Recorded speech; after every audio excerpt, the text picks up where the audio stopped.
안녕하세요. 홍정수입니다. 오래간만입니다. 일이 좀 있었습니다. 학교 일도 있었고 개인적으로 집안에 좀 큰 일이 생겼습니다. 이야기를 나누겠습니다. 제가 예수를 알기 위하여, 기독교의 뿌리를 알기 위하여 유학을 갔던 첫 번째 도시는 미국 텍사스 달라스입니다. 거기에 유명한 신학자와 신학교가 있었습니다.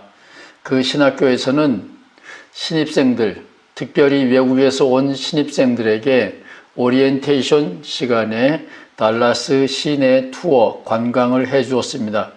달라스라는 남부의 도시, 거기에는 아무것도 보여줄 것이 없었기 때문에 이 23분 15초 존 F 케네디의 마지막 일생 한 토막을 영화로 보여주었습니다.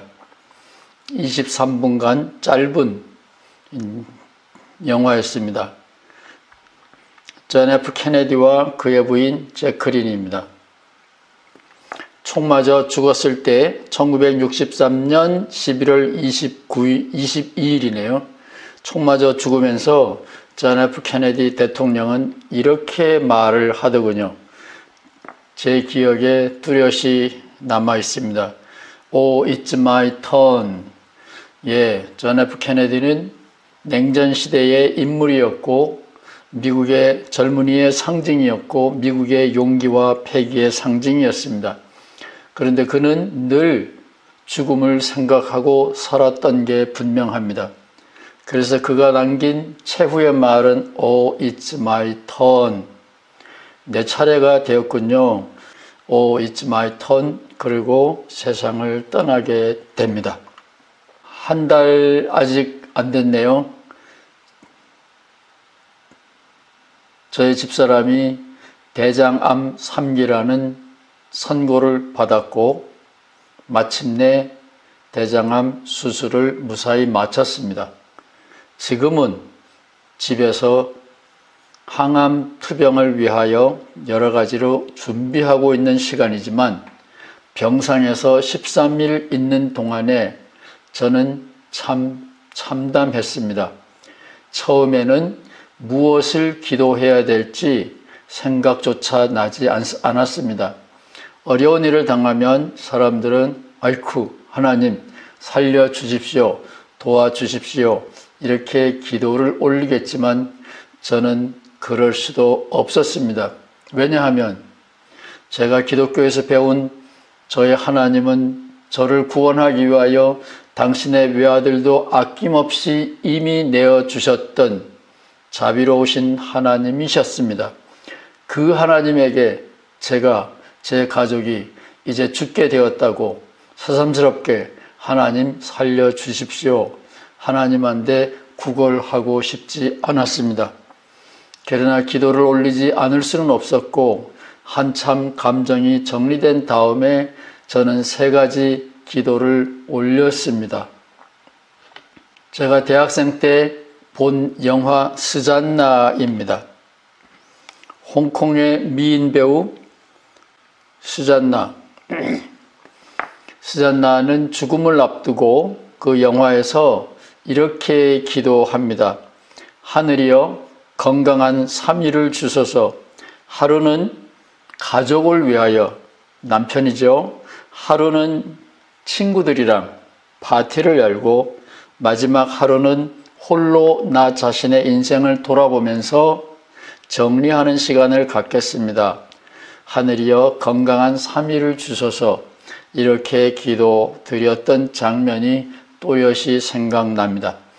이것은 이 당시가 실존주의 시대였기 때문에 인간의 실존, 생의 가장자리, 한계 상황 이런 것을 극명하게 보여주었던 영화였습니다.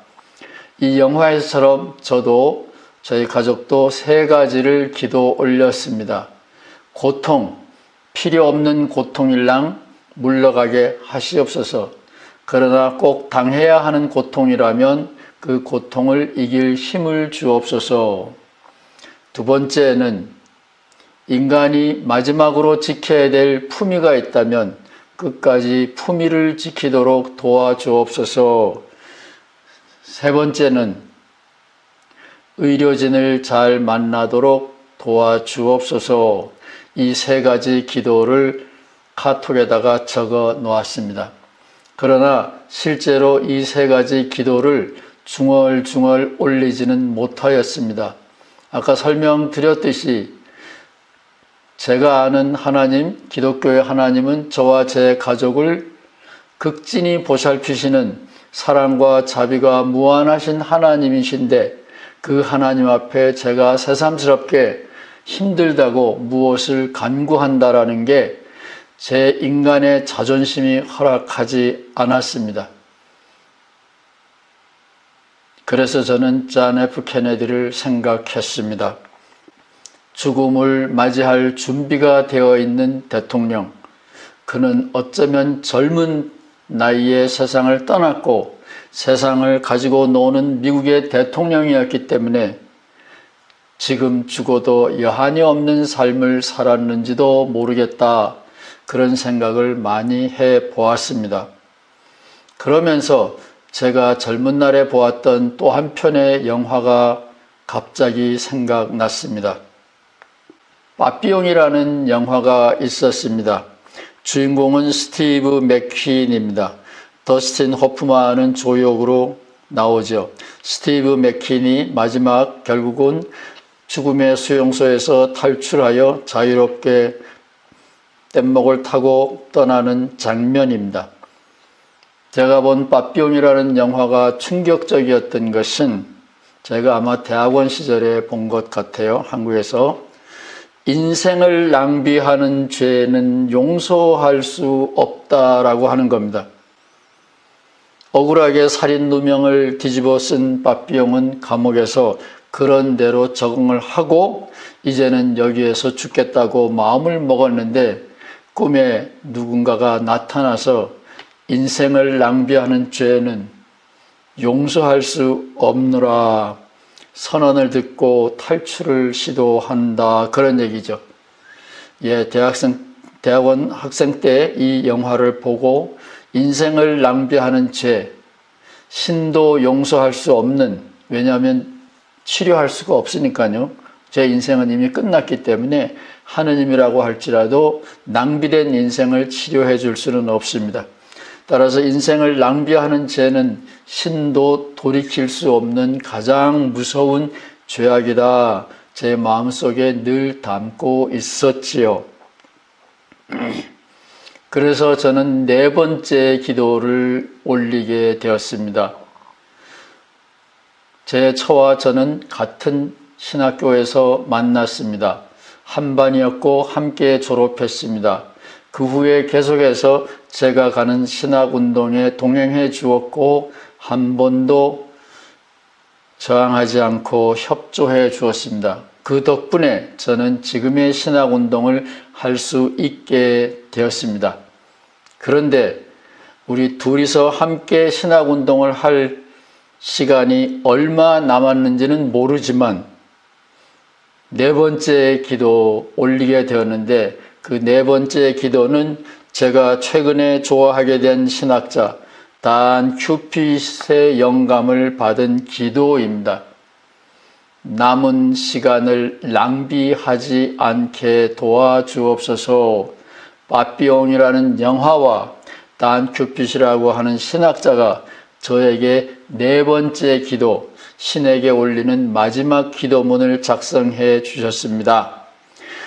종교를 안다, 신을 안다라는 것은 인생이 어떻게 사는 것이 즐거운 것인지 그 길을 아는 것이고, 내용을 들춰보면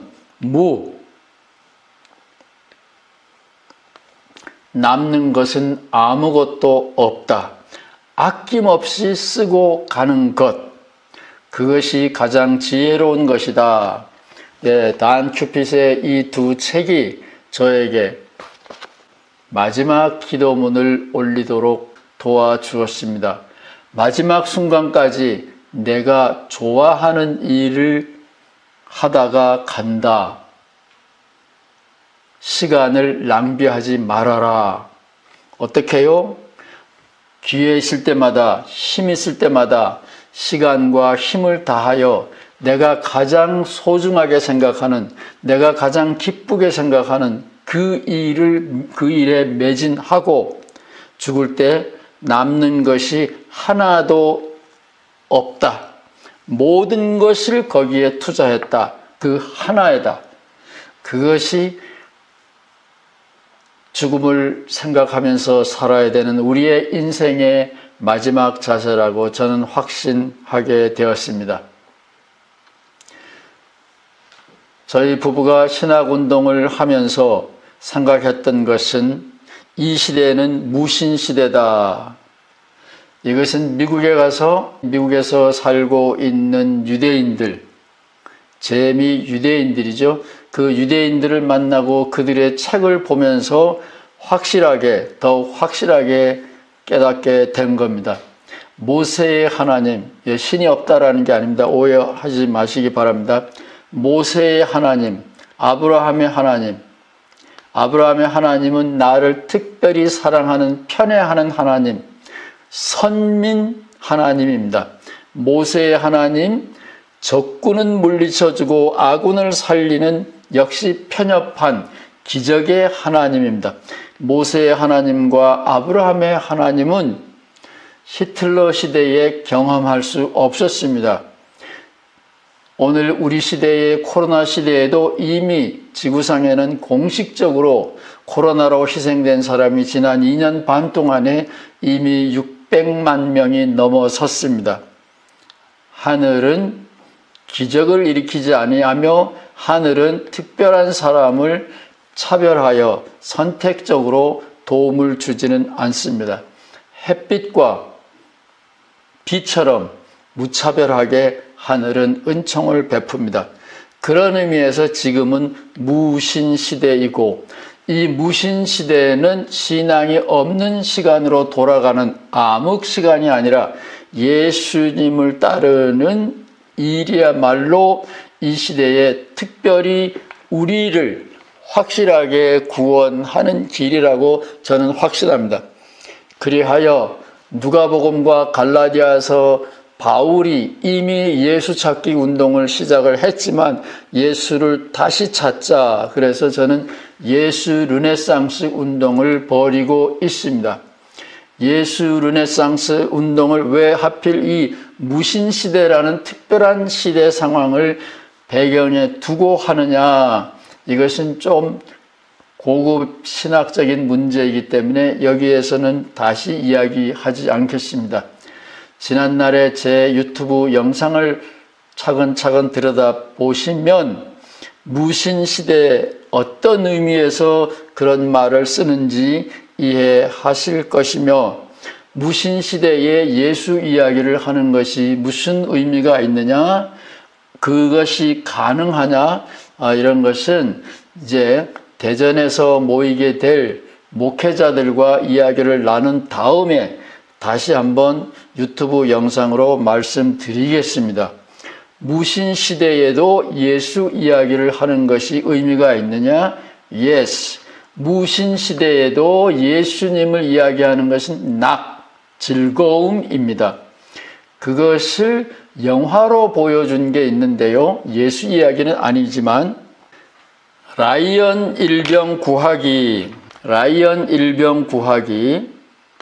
이런 영화가 있습니다. 전쟁 영화는 이 라이언 일병 구하기라는 영화 이전과 이후로 나눌 만큼 라이언 일병 구하기라는 영화는 중요하다 그러는데 그것은 전쟁을 리얼하게 잘 묘사해 주었기 때문에 그렇고 그 영화 안에는 휴머니즘, 사람을 죽이는 잔인한 전쟁이지만 그 안에서는 한 노파, 여성의 마음을 귀하게 생각하는 미국 휴머니즘이 잘 그려져 있기 때문에 라이언 일병 구하기가 유명한 영화가 됐다 그러는데 제가 예수님 이야기를 전개하는 이 마당에서 라이언 일병 구하기라는 또 다른 영화를 소개하는 것은 이겁니다. 주인공, 우리 모두는 주인공이 되고 싶어 해요. 주인공이 되는 것이 구원받는 것이죠. 주인공 자리는 계급이 아니라 이야기의 관심과 그 초점을 어디에 두느냐에 따라서 주인공이 될 수 있다. 다시 말하면 대통령, 장관, 기업가, 그 사람들도 저녁마다 뉴스 시간에 주인공이지만 힘없는 사람, 노동자, 일일 노동자, 외국인 노동자, 병상에 있는 사람일지라도 주인공이 될 수도 있다. 보는 관점에 따라서, 이야기에 따라서 주인공이 될 수도 있다. 예수님을 알게 되면 일병이라도 상병이 아닙니다. 중대장이 아닙니다. 대대장이 아닙니다. 사령관이 아닙니다. 국방부 장관이 아닙니다. 미국의 대통령이 아닙니다. 일개 보병, 일병이라도 주인공이 될 수 있다. 이것은 이 영화가 예수운동을 시작하려고 하는 저희들에게 무한한 영감을 주는 이유입니다.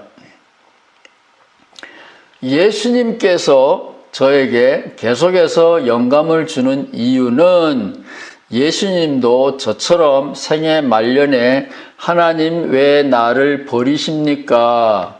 이런 아픔을 고백했다라는 기록이 성경에 있습니다. 그것은 예수님이 하신 말씀은 아닐 거예요. 제자들은 다 도망갔기 때문에 예수님께서 저 멀리 십자가 위에서 그렇게 중얼거리는 것을 제자들이 받아 적었을 리는 만무합니다. 예수님을 생각하는 후대의 사람들이 예수님에게서 들은 거죠. 영의 귀로 들은 겁니다. 예수님을 제자들은 다 버리고 갔습니다. 세상의 권세자들이 예수님을 죽여버렸습니다. 하나님도 그 시간에 모세의 지팡이를 두들겨 주지 않았습니다. 이 가운데 있는 십자가가 예수님의 십자가인데 예수님은 왜 나를 버리십니까? 이렇게 고백을 하셨다 그러는데 저도 예수 되찾자, 예수 이야기하자 이 이야기를 30년 이상 해왔을 거예요. 그런데 이 이야기에 귀를 기울이는 목회자가 극소수에 불과합니다. 그래서 저는 이 시간 제 아내의 끝시간을 생각하는 이 시간 예수님의 십자가상에서의 말씀을 생각합니다. 하나님 왜 우리를 버리십니까? 눈에 보이는 결실은 언제 확인될 수 있나요? 이런 참담한 심정입니다. 그런데 성경에 보면 그 예수님이 또 다른 말씀을 남기셨다. 그런 이야기가 기록되어 있습니다. 다 이루었다. 아내의 병상에서 저는 마음으로 결심했습니다. 신학 동창생이 만나서 예수 이야기를 전하다가 세상 끝날을 맞이한다. 성공 실패는 결과가 있느냐 없느냐가 아니라 우리가 내가 선택한 소명, 하늘 소명을 향하여 마지막 시간까지 에너지를 다 바친다면은 그거야말로 다 이루었다.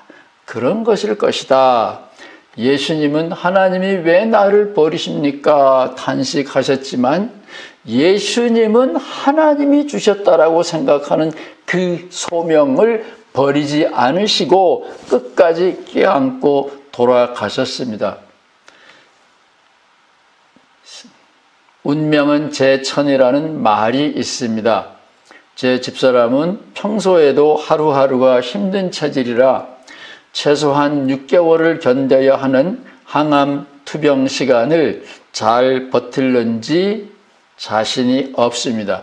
그러나 우리는 마지막 순간까지 예수 이야기가 희망이다. 예수 이야기가 사람에게 참 기쁨을 주는 것이다.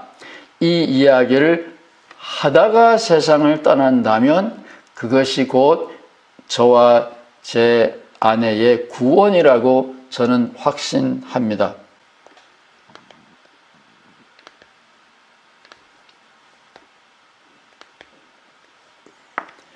구원은 내가 가장 기뻐하는, 하나님도 기뻐하는 그런 일이면 얼마나 좋겠습니까? 그거를 하늘 소명이라고 부르죠. 그 하늘 소명을 위하여 나의 시간과 에너지를 다 쏟아 바친다면 그것이 믿는 사람으로서의 구원이라고 저는 확신합니다. 예수님 이야기는 신이 존재하든 존재하지 않든 상관없이 사람들에게 참된 즐거움을 가르쳐주는 아주 멋진 훌륭한 길이라고 저는 확신합니다. 이야기는 계속됩니다. 감사합니다.